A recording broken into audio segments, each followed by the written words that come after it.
The Red Scarf at Dusk, 14:00 October 31, 1990, Willow Creek. On the afternoon of October 31, 1990, the small town of Willow Creek, Oregon, lay beneath a low, gray sky. A thin mist curled around the rolling hills, and the temperature hovered at just under 9 degrees Celsius. The wind was light, carrying the faint scent of pine from the forest that bordered the community. In the late afternoon stillness, the main road, Maple Street, was nearly empty. Most residents were finishing their workday or preparing for the evening's Halloween festivities. It was a place where neighbors knew each other's names, where the local diner served coffee to the same faces each morning, and where the sound of a car engine on the outskirts was enough to draw a curious glance. At precisely 14:00, a figure in a distinctive red scarf walked past the old stone mill, heading east toward her home. That image would become the last confirmed sighting of Alina Ellie Marsh, a 27-year-old elementary school teacher whose disappearance would soon unravel the quiet fabric of Willow Creek. Ellie Marsh was known for her warm smile, her dedication to the town's children, and a hand-knitted red scarf that she wore almost every day. The scarf, a gift from her late grandmother, was crafted from soft merino wool and featured a subtle pattern of tiny diamonds. It was more than an accessory. It was a signature, a piece of personal history that friends and colleagues associated with her presence.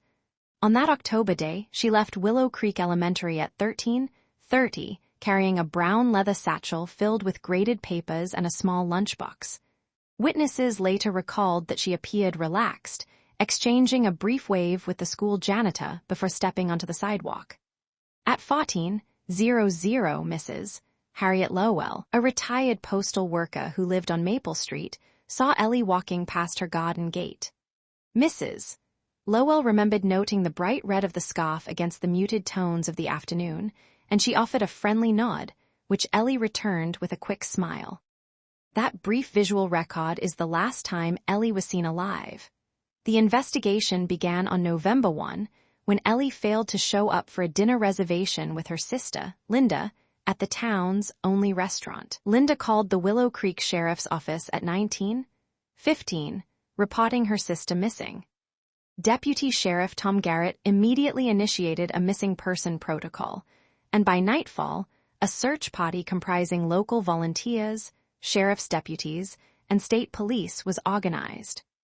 The initial sweep focused on the area between the elementary school and Ellie's modest craftsman home on Oak Avenue, a distance of roughly a mile and a half. No sign of Ellie was found that night, but the next morning, a fisherman named Carl Hendricks discovered an item tangled in the reeds along the banks of Willow Creek, about 300 yards downstream from the old mill. It was the red scarf, damp and partially embedded in the mud.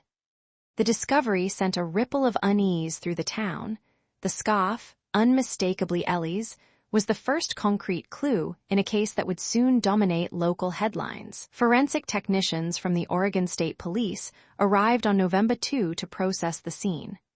They photographed the scarf in situ, noting its position relative to the water's edge and the surrounding vegetation.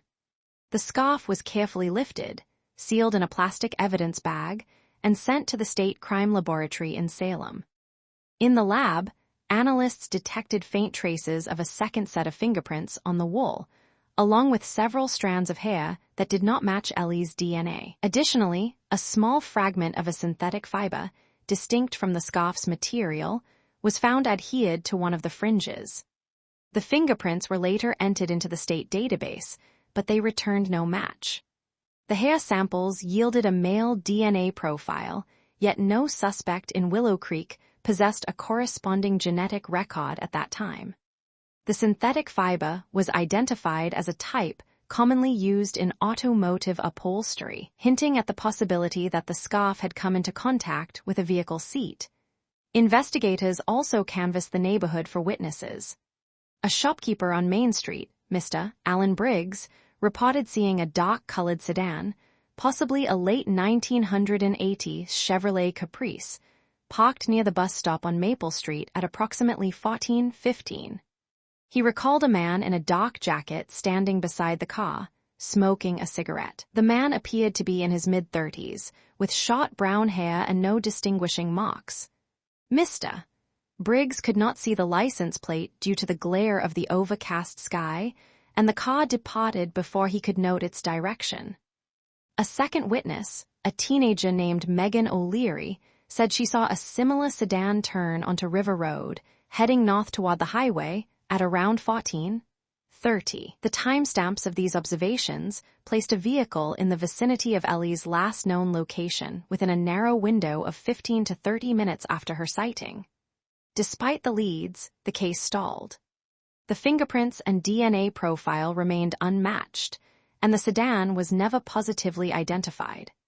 Detectives interviewed a local man, Robert Bob Callahan, who had a prior minor offense for trespassing and was known to frequent the area near the creek. He denied any involvement and provided an alibi, working a night shift at a nearby lumber mill, which could not be corroborated.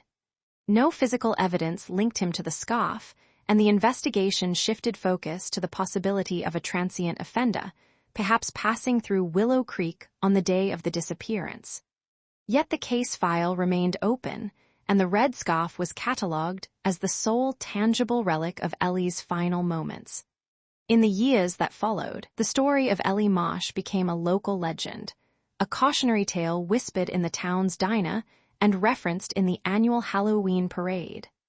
The scarf was displayed in a glass case at the Willow Creek Historical Society, a somber reminder of the unsolved mystery. Periodic reviews of the case were conducted, and in 2018, advances in DNA technology allowed the state lab to re-examine the hair strands found on the scarf. The results, returned in early 2019, confirmed the presence of a male DNA profile that had not previously been entered into any database.